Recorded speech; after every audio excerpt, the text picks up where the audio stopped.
All'1:30 abbiamo sentito un botto e praticamente siamo corsi perché io e mio figlio abbiamo la camera qua e io ho detto non è un petardo perché è troppo forte.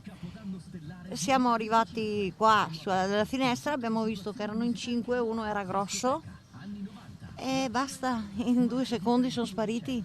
Cioè, non c'è niente. Macchina di grossa cilindrata? No, no, no, la macchina mio figlio l'ha vista bene, ha preso anche i primi 2 numeri della targa, l'altro non è riuscito, era tipo una Punto, una Golf, una macchina non grossa. Ci ha chiesto l'anonimato, la testimone oculare dell'assalto al bancomat della filiale di San Fior di Banca Prealpi San Biagio.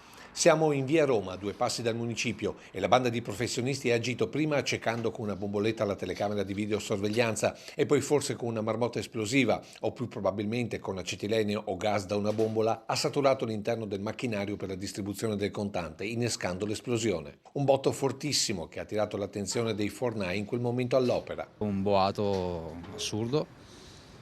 Siamo andati fuori a vedere, ma sì, non ci siamo esposti perché insomma poteva essere pericoloso.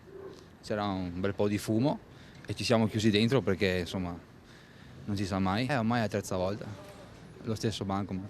Tanti i danni dall'esplosione, ma magro il bottino, legato all'aumento dei prelievi per le spese di Capodanno, che fanno sapere dalla banca comunque non supererebbe i 1.000 euro. Contante sottratto in non più di un paio di minuti, segno che la banda è esperta in assalti ai bancomat, così come il piano studiato per la fuga lungo la vicina via Firenze verso la bretella di accesso all'autostrada A28.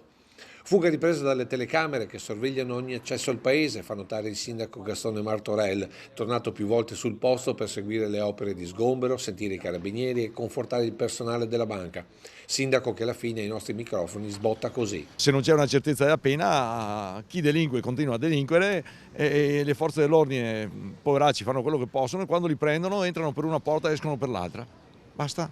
Non è che abbiamo tante cose da dire, diciamo sempre le stesse cose, però cioè, ci vuole un cambiamento radicale, ma questo mi pare chiaro, insomma, altrimenti non succederebbero tutte queste cose qua. Nei paesi che ci stanno intorno queste cose qui non succedono, perché quando li prendono, li fanno pagare.